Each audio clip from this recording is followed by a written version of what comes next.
Visões do Céu, capítulo 8. Finalmente, face a face. Uma nova visão do céu. Que fonte de alegria para os discípulos foi saber que tinham tal amigo no céu para interceder em seu favor. Por meio da visível ascensão de Cristo, foram alterados todos os seus conceitos e expectativas do céu. Anteriormente, seus pensamentos se haviam demorado nele como uma região de espaço ilimitado, habitada por espíritos sem substância. Agora, o céu estava relacionado com o conceito de Jesus, a quem haviam amado e reverenciado mais do que todos os outros com quem haviam conversado e viajado, em quem haviam tocado, até mesmo no seu corpo ressuscitado, quem lhes falara de esperança e trouxera conforto para o coração, o mesmo Senhor que fora levado de diante dos seus olhos enquanto ainda falava, de quem ainda recordavam até o tom da voz, ao ser envolto pela nuvem de anjos. E eis que estou convosco todos os dias, até a consumação do século. Mateus 28, 20. O céu não podia mais parecer-lhes um espaço indefinido e incompreensível, repleto de espíritos intangíveis. Consideravam-no agora como seu futuro lar, em que seu amoroso Redentor estava preparando mansões para eles. A oração se revestira de novo interesse, visto que era uma comunhão com seu Salvador. Com novas e vibrantes emoções e uma firme confiança de que sua oração seria respondida, eles foram para o cenáculo a fim de apresentar suas petições e clamar pelo cumprimento da promessa, já que o Senhor dissera: Pedi e recebereis, Mateus 7, 7, para que vossa alegria seja completa, João 17, 13. Eles oravam em nome de Jesus. Eles tinham um evangelho para pregar, Cristo em forma humana, um homem de dores, Cristo em humilhação, tomado por mãos ímpias e crucificado, Cristo ressurreto e assunto ao céu, introduzido à presença de Deus para ser o advogado do homem, Cristo a voltar com poder e grande glória nas nuvens do céu. Este mesmo Jesus. Cristo ascender ao céu na forma humana. Os discípulos viram a nuvem recebê-lo. O mesmo Jesus que andara e falara e orara com eles, aquele que partira com eles o pão, que com eles estivera nos botes no lago, e que fizera com eles naquele mesmo dia a penosa subida do Olivete, o mesmo Jesus fora agora para partilhar do trono do Pai. E os anjos lhes asseguraram que aquele mesmo que viram subir ao céu voltaria outra vez assim como subira. Virá com as nuvens, e todo o olho o verá. Apocalipse 1, 7. Porque o mesmo Senhor descerá do céu com alarido, e com voz de arcanjo e com a trombeta de Deus, e os que morreram em Cristo ressuscitarão. 1 Tessalonicenses 4, 16. Quando o Filho do Homem vier em sua glória, e todos os santos anjos com ele, então se assentará no trono da sua glória. Mateus 25, 31. Então se cumprirá a promessa do próprio Senhor aos discípulos: Se eu for e vos preparar lugar, virei outra vez e vos levarei para mim mesmo, para que onde eu estiver estejais vós também. João 14, 3. Bem podiam os discípulos se regozijar na esperança da vinda do Senhor. Os discípulos ainda estavam com os olhos fitos no céu, quando eis que junto deles se puseram 2 varões vestidos de branco, os quais lhes disseram: Varões galileus, por que estáis olhando para o céu? Esse Jesus que dentre vós foi recebido em cima no céu, há de vir assim como para o céu o vistes ir. Atos dos Apóstolos 1, 10 e 11. A promessa da segunda vinda de Cristo deveria ser conservada sempre viva na mente de seus discípulos. O mesmo Jesus a quem viram subir ao céu viria outra vez, para receber aos que na terra se entregam a seu serviço. A mesma voz que lhes disse: Estou convosco todos os dias até a consumação dos séculos. Mateus 28, 20. Dar-lhes-ia as boas-vindas à sua presença no reino celestial. Nós o veremos como ele é. Quando os filhos de Deus forem revestidos de imortalidade, vê-lo-ão como ele é. 1 João 3, 2. Estarão perante o trono aceitos no amado. Todos os seus pecados terão sido apagados, removidas todas as suas transgressões. Podem então olhar o deslumbrante resplendor do trono de Deus. Foram coparticipantes dos sofrimentos de Cristo, foram coobreiros seus no plano da redenção e com ele participam da glória de ver pessoas salvas no reino de Deus, para ali louvarem a Deus durante toda a eternidade. Se permanecer a obra de alguém, esse receberá galardão. 1 Coríntios 3, 14. Magnífica será a recompensa concedida quando os obreiros fiéis se reunirem em torno do trono de Deus e do Cordeiro. Quando João, em seu estado mortal, contemplou a glória de Deus, caiu como morto, não pôde suportar a visão. Porém, quando os filhos de Deus forem revestidos de imortalidade, vê-lo-ão como ele é. 1 João 3, 2. Estarão perante o trono aceitos no amado. Todos os seus pecados terão sido apagados, removidas todas as suas transgressões. Podem então olhar o deslumbrante resplendor do trono de Deus. Foram coparticipantes dos sofrimentos de Cristo, foram coobreiros seus no plano da redenção e com ele participam da alegria de ver pessoas salvas no reino de Deus, para ali louvarem a Deus durante toda a eternidade. O Rei do Céu. Quando Cristo veio à Terra a primeira vez, veio em humildade e obscuridade, e sua vida aqui foi de sofrimento e pobreza. Em sua segunda vinda, tudo será mudado. Os homens não o verão como um prisioneiro rodeado pela turba, mas como o Rei do Céu. Cristo virá em sua própria glória, na glória de seu Pai e na glória dos santos anjos. Milhões e milhares de anjos, os belos e triunfantes filhos de Deus, possuidores da excelente amabilidade e glória, o escoltarão em seu caminho. Em lugar de uma coroa de espinhos, ele ostentará uma coroa de glória, uma coroa dentro de outra.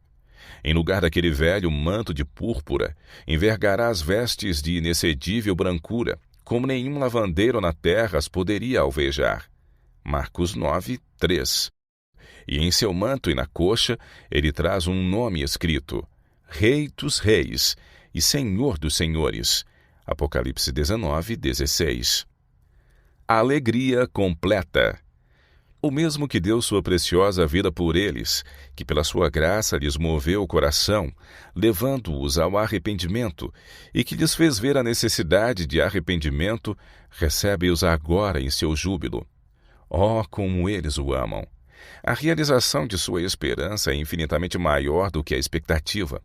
Sua alegria é completa, e eles tomam suas cintilantes coroas e as depõem aos pés de seu Redentor. Destino determinado.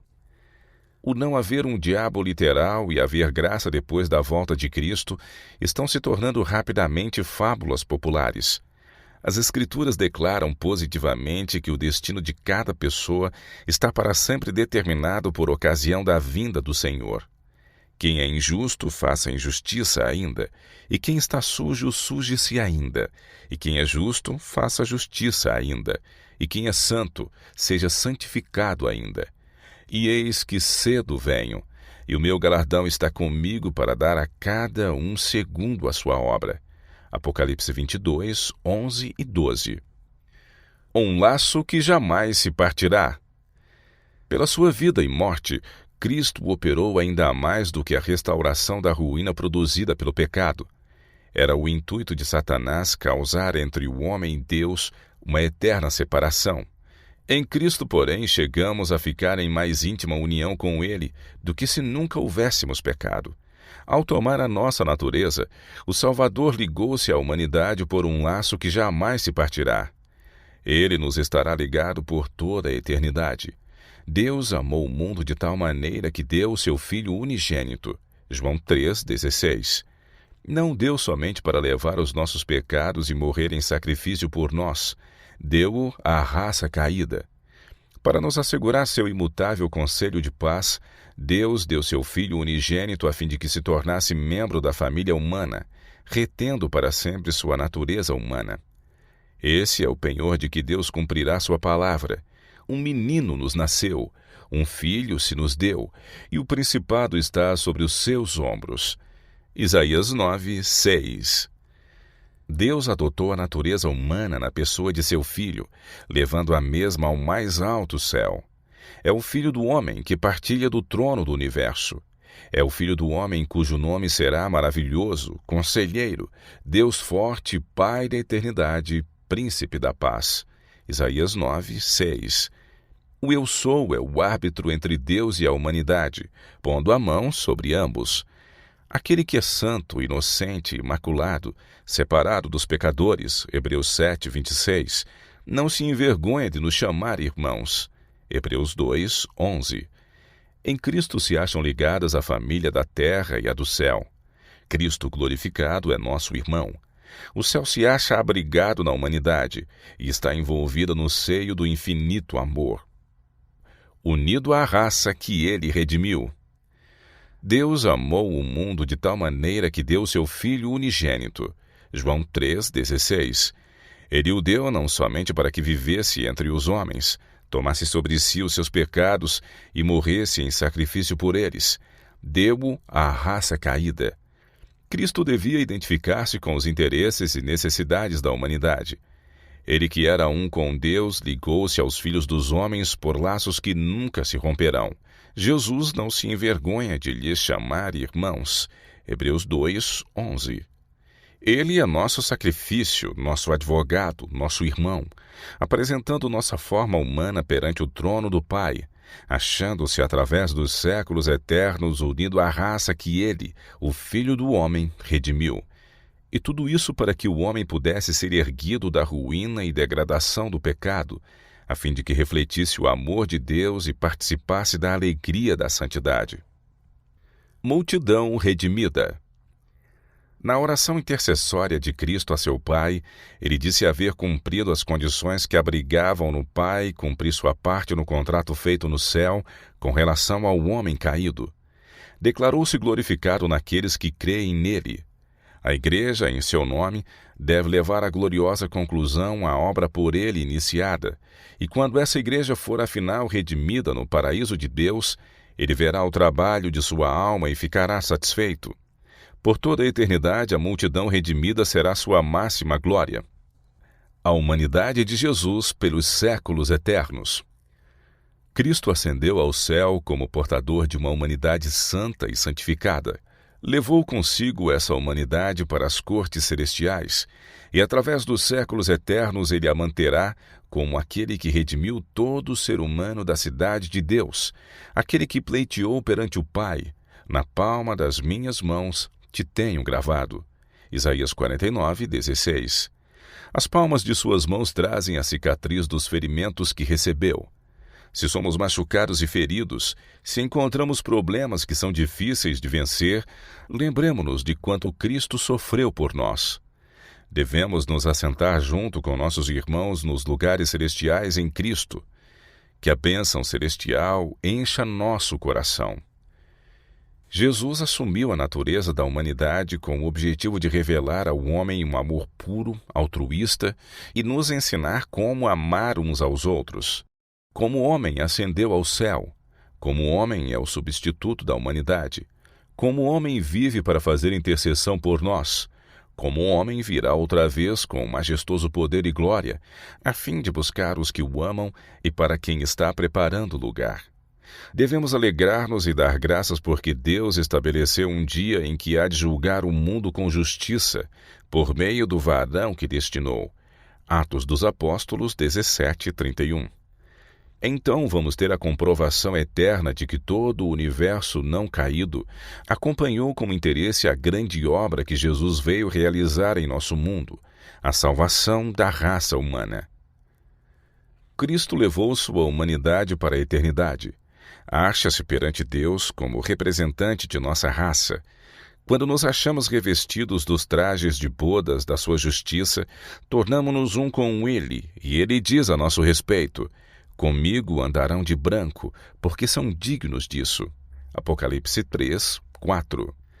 Seus santos o verão em sua glória, sem nenhum véu de permeio. Cristo ascendeu ao céu como portador de uma humanidade santa e santificada. levou consigo essa humanidade para as cortes celestiais, e através dos séculos eternos ele a manterá como aquele que redimiu todo o ser humano da cidade de Deus. Fidelidade de Deus. Temos tudo o que poderíamos pedir para nos inspirar fé e confiança em Deus. Nas cortes terrestres, quando um rei quer dar seu maior penhor para provar aos homens a sua veracidade, dá ele seu filho como refém, para ser resgatado quando do cumprimento de sua promessa.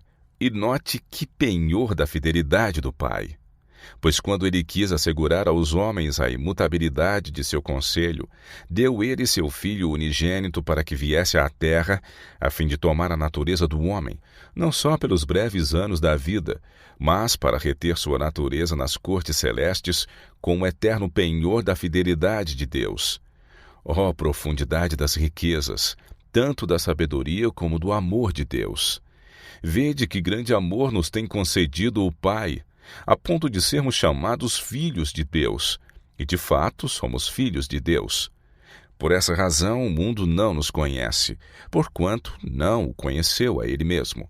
1 João 3:1. Maravilha para todo o universo. Haver Cristo tomado a natureza humana e por uma vida de humilhação elevado o homem na escala do valor moral para com Deus, o levar ele à natureza que adotara o trono do Senhor e aí apresentar seus filhos ao Pai, o ser conferida a eles uma honra maior que a dos anjos, eis a maravilha do universo, o mistério que os anjos desejam compreender. Esse é o amor que abranda o coração do pecador.